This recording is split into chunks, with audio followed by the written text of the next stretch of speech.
बाली भी शंकर की उपासना करता था और सुग्रीव भी शंकर की उपासना करता था।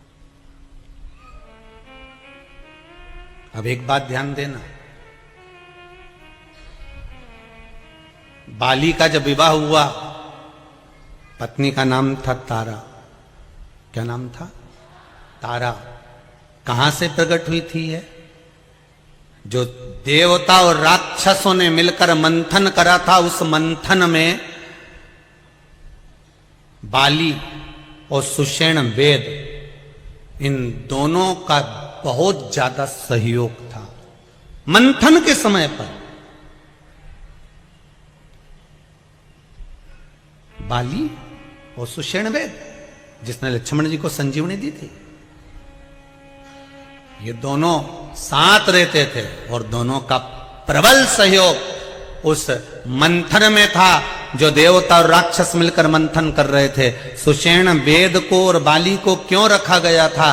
क्योंकि बाली भी बलवान था और सुषेण वेद ज्ञानवान था। सर्प, सांप का जब मथते समय उसका फैन निकलता था मुख से, विष प्रकट होता था, और जिन जिन को वो विष लग जाता था उसके प्राणों के घात होने लगते थे। तो सुषेण वेद उनको औषधि देकर वापिस अच्छा कर लेता था। इसलिए मंथन में दोनों का होना जरूरी था, बाली का भी था और सुषेण वेद का भी था। दोनों मंथन में लगे हुए थे, सेवा में लगे हुए थे।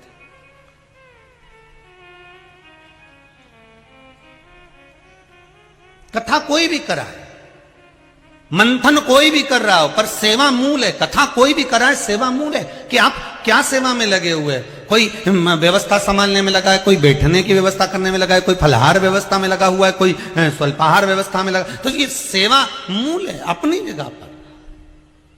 मंथन करने वाले मंथन कर रहे हैं, पर बाली और सुषेण वेद ये दोनों सेवा में लगे हुए थे। मंथन करते करते 14 रत्न प्राप्त हुए। उस 14 रत्न में एक अप्सरा भी निकली।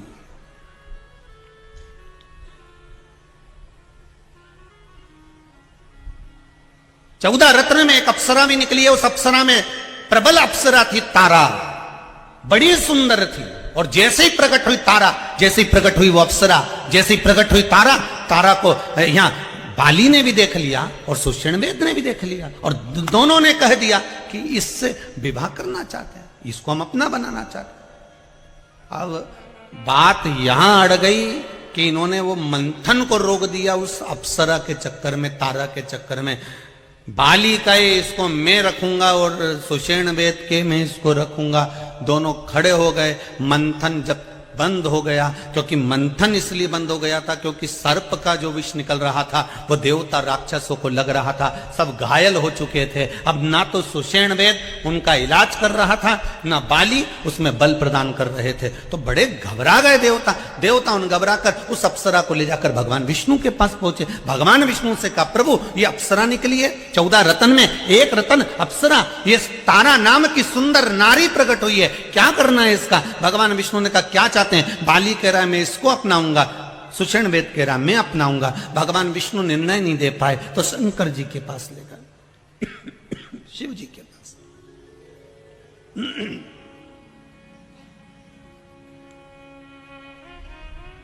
भगवान शिव के पास ले गए। शंकर भगवान तो बैठे थे अलमस्त में। पूछा क्या बात है?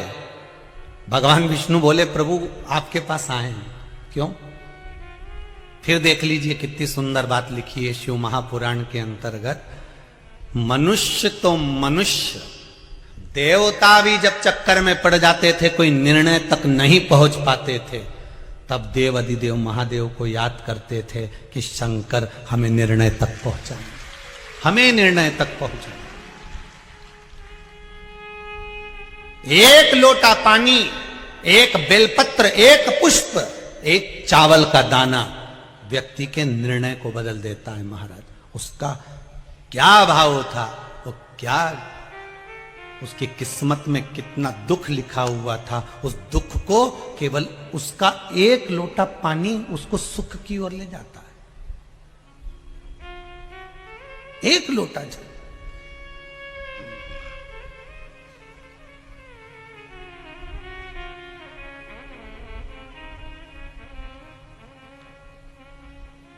आप में से कितने लोग हैं जो शंकर जी को रोज जल चढ़ाते हैं? हाथ उठाइए। बहुत बढ़िया, रख लो, वापिस रख लो, बहुत बढ़िया।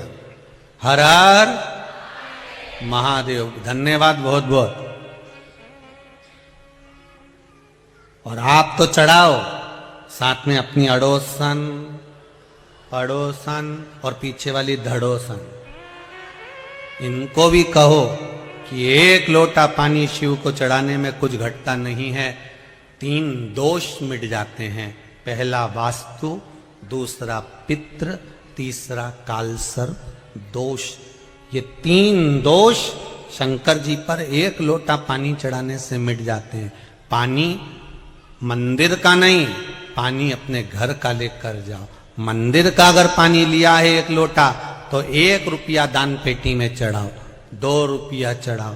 पर अगर मंदिर का लोटा ले रहे हो, मंदिर का पानी ले रहे हो, मंदिर की बाल्टी ले रहे हो, तो हमें फ्री में पानी नहीं चढ़ाना, हमें 1 रुपया 2 रुपया दान पेटी में डालना है, ब्राह्मण देवता के हाथ में देना है। गुरुजी हमने आपकी बाल्टी ली, गुरुजी हमने ये लोटा लिया, गुरुजी हमने पानी लिया, ये ब्राह्मण देवता, ये आपका बाल्टी का, पानी का, लाइट का जो खर्चा हुआ होगा पानी भरने में, ये उसका, ये आपने जो परिश्रम करा बाल्टी भर कर रखी गुरुदेव, ये उसका।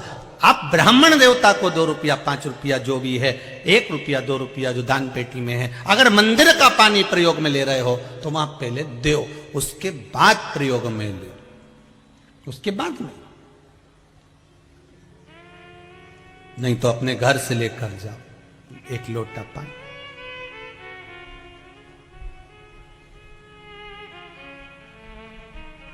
नियम बनाओ, जरूरी है।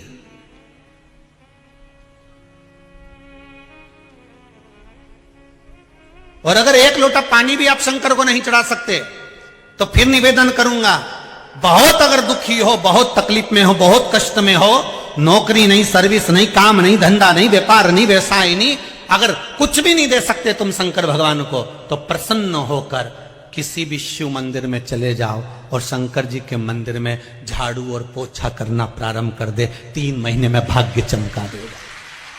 3 महीने लगेंगे भाग्य चमकाने में। तू उसका फर्श चमका, उसकी सेवा में लग जा, उसके मंदिर की सफाई में लग जा, वो भी तेरे जीवन में से दुख दरिद्र बाहर कर देगा। कर सेवा तू।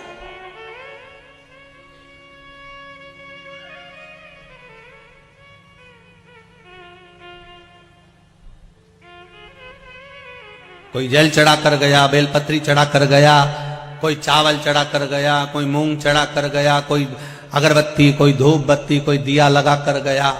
तू जा और आज मन में विचार कर कर जाना, मुझको 2 हफ्ते 3 हफ्ते बाबा की सेवा करना है।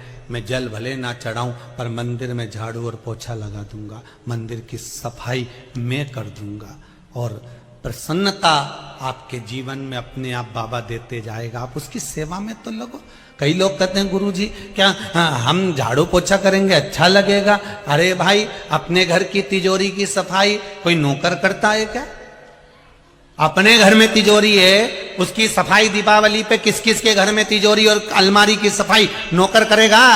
काम वाली करेगी? नहीं, तिजोरी और अलमारी की सफाई घर का मालिक करता है। उसी तरह शंकर के दरवाजे की सफाई घर का मालिक करता है। महाराज आप करिए, वो देने में कमी ना रखेगा। उसके दरवाजे पर तो 33 कोटि देवता आकर धोख लगाते हैं महाराज, उसके दरवाजे पर बैठे रहते हैं, उसके द्वार पर बैठे रहते हैं।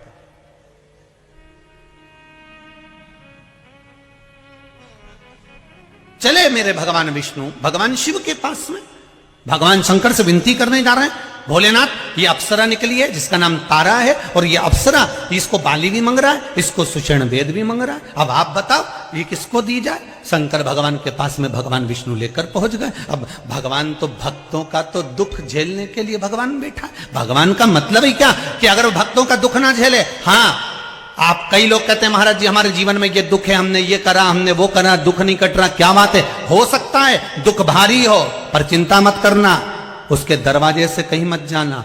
दुनिया के लोग कहेंगे कि अब एक काम कर शंकर जी, अगर तेरा दुख नहीं काटा तो तू हमारे इसमें आ जा, तू ऐसा कर ले, तू वैसा कर ले।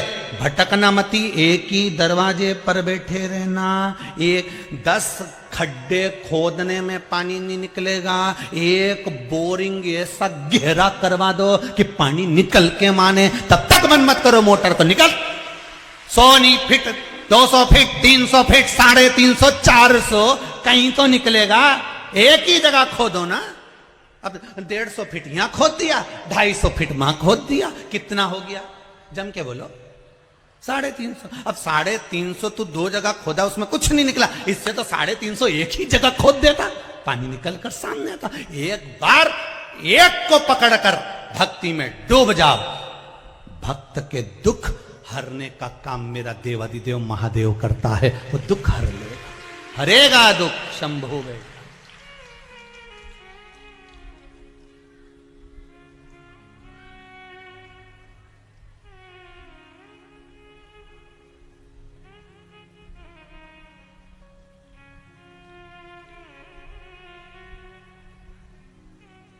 मेरा शंभु, मेरा ओघड़दानी, मेरा त्रिकालदर्शी, मेरा कैलाशी।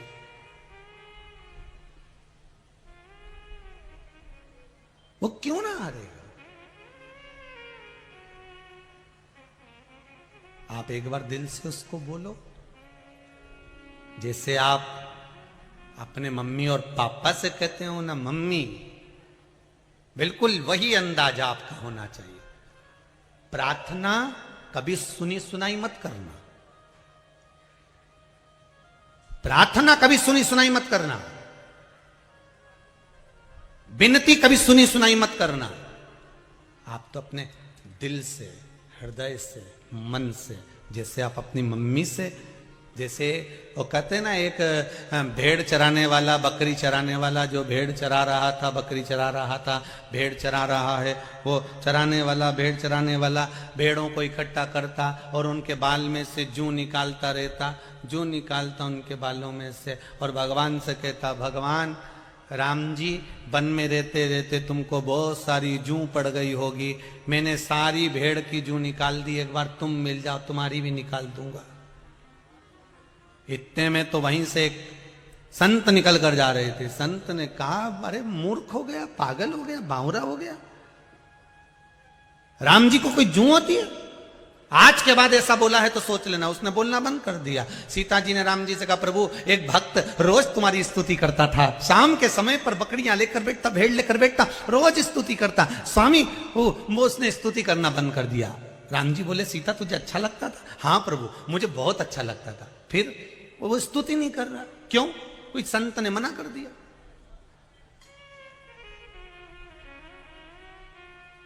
कोई संत ने मना कर दिया। अच्छा, हाँ। राम जी ने हनुमान जी को बुलाया, हनुमान इधर आओ, जरा पृथ्वी पे जाओ, पता करके आओ कि कौन से संत ने मना करा है वो स्तुति करने का। हनुमान जी गए तो एक संत को जाकर कहा, क्यों तुमने स्तुति करने का बंद करा?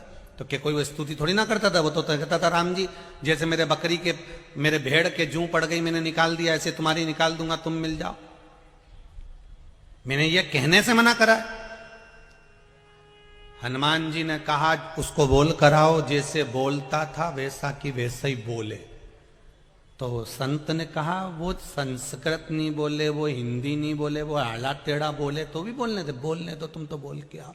उसी से मेरी सीता प्रसन्न है, मेरी जानकी प्रसन्न है। हनुमान जी ने कहा, संत ने जाकर कहा, तुम एक काम करो, तुम जैसे स्तुति करते थे वैसे ही करो, राम जी की जूं निकालो, मना नहीं। बस उसने जो बोलना प्रारंभ करा, सीता फिर प्रसन्न हो गई। भगवान तुम्हारी वो स्तुति नहीं सुनता जो दुनिया गाए, भगवान वो स्तुति सुनता है जो तू दिल से गाए, तो अपने हृदय से बोले, मन से बोले, वो स्तुति परमात्मा सुनता। अब कहो ना भगवान को, जैसे एक बच्चा अपनी माता से कहता है, एक बच्चा अपने पिता से कहता है, एक बच्चा अपने माँ बाप से जैसे कहता है, वैसा आप भगवान से कहकर देखिए। एक बार बैठे बैठे भगवान से कह दो, प्रभु हे मेरे नाथ, हे मेरे स्वामी, हे भोलेनाथ। भगवान जैसे बच्चा कहे, मम्मी, ओ मम्मी, मम्मी के क्या है? मम्मी। सुनो तो, सबके पास में मोबाइल है, मेरे पास नहीं। माँ बोलेगी चुपचाप बैठे रहे, पढ़ाई का समय कि मोबाइल का समय? मम्मी तुम दिला दो ना एक मोबाइल, पापा से कह दो ना। बच्चा जैसे प्रेम से अपनी मां से कहता है। अब मां के कानों में बात पहुंच गई किसको मोबाइल चाहिए। अब मां उस मोबाइल को पिता के दिमाग में कैसे फिट करती है ये मां ही जान सकती। सुनो, आजकल मालूम है बच्चों की चोरी बहुत हो रही है, तो अपने काम करें, टिक्कू को एक मोबाइल दिला दें। क्यों? उसके पास मोबाइल रहेगा, नंबर रहेगा, तो कोई अगर उसको पकड़ेगा तो फोन तो कर देगा। पिताजी ने कहा बिल्कुल सही बोल रही है, बिल्कुल सही।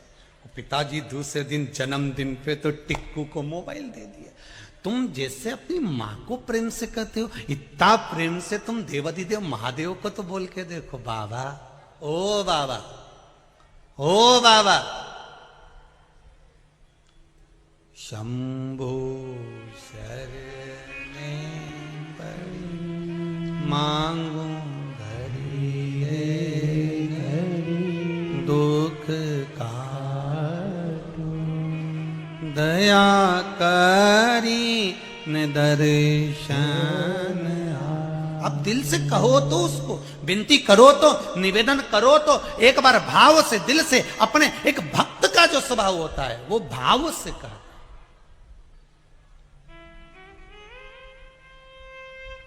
दिल से कहो।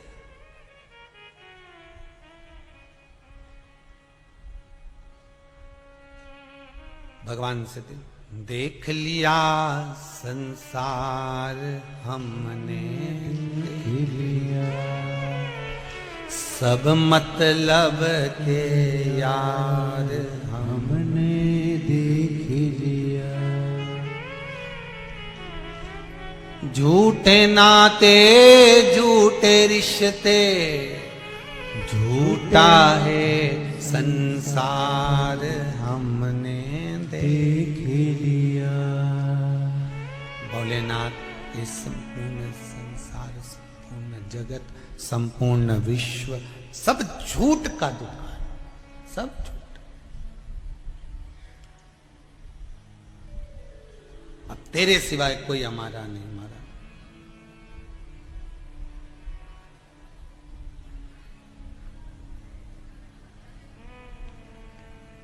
कौन?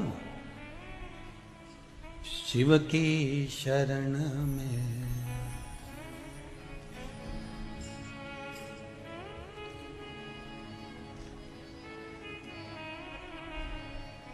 ये संपूर्ण जगत मिथ्या, झूठ। दिया गया था कि इनका विवाद सुलझे तब मंथन हो।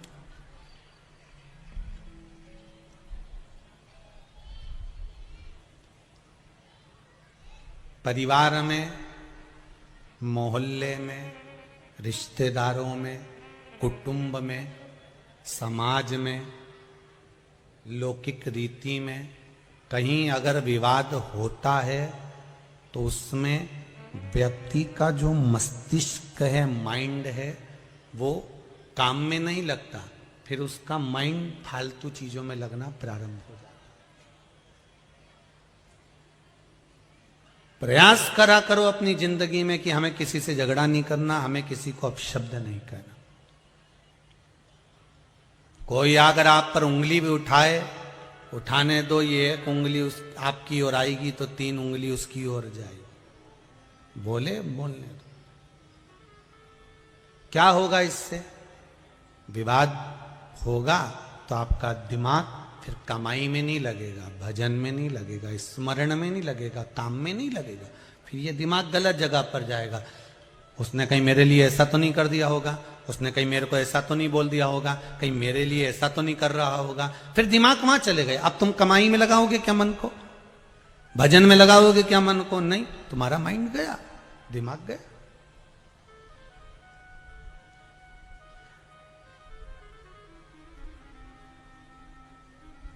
देवताओं ने ले जाकर शिव जी के सामने छोड़ा। अब आप निर्णय दो। शंकर भगवान ने पूछा क्या निर्णय?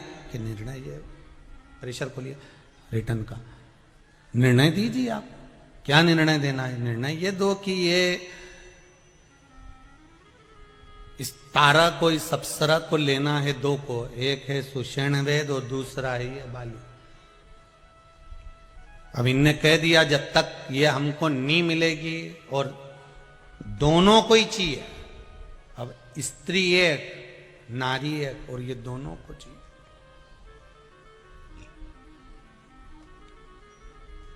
भगवान विष्णु कहते हैं मैं भी निर्णय नहीं दे पाया। अब ऐसा भारी निर्णय कौन देगा कि लेने वाले दो और दोनों ही